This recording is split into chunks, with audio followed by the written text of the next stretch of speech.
সমুদ্রকে এই just school থেকে বাড়ি নিয়ে এলাম, বাড়ি এসে এখন লাঞ্চ নিয়ে বসে গেছি।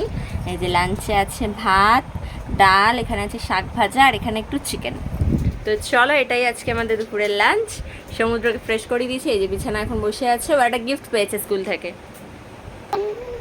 এখন আমি এই কলটা পেয়েছি আর এই লাওয়ালটা পেয়েছি আর এই এই স্কেলটা পেয়েছি, স্কেলটা আর এই পেন্সিলটা পেয়েছি, অনেক কিছু পেয়েছি। ওর কোনো ফ্রেন্ডের একটা বার্থডে ছিল, তো সেই কারণে সব যতগুলো স্টুডেন্ট ছিল ওদের ক্লাসে সবাইকে গিফট করেছে। একটা প্যাকেটের মধ্যে ডোমসের পেন্সিল, স্কেল, ইরেজার, শার্পনার সমস্ত কিছু আছে। তো সেইটা পেয়ে ভীষণ খুশি, এখন স্নান টান করে সেইগুলো নিয়ে বসেছে। তো আমি এখানে খাবার নিয়ে বসে আছি, ওকে একটু করে খাইয়ে দিই, তারপর ওর খাওয়া হয়ে গেলে আমি খাওয়া দাওয়া করবো, করে তারপর দেখি ওকে একটু ঘুম পাড়াতে হবে।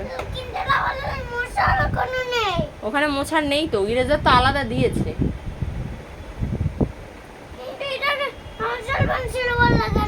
ওটাও ডোমসের পেন্সিল। ডোমসের এক একটা পেন্সিলের পিছনে দেখবে ছোট্ট একটা ইরেজার দেওয়া থাকে ওর সাথে আটকানো, সেইগুলোকে ডোমসের পেন্সিল বলছে। এটা কেন ডোমসের পেন্সিল বল, মানে সব কিছু জানে, পাকা একেবারে।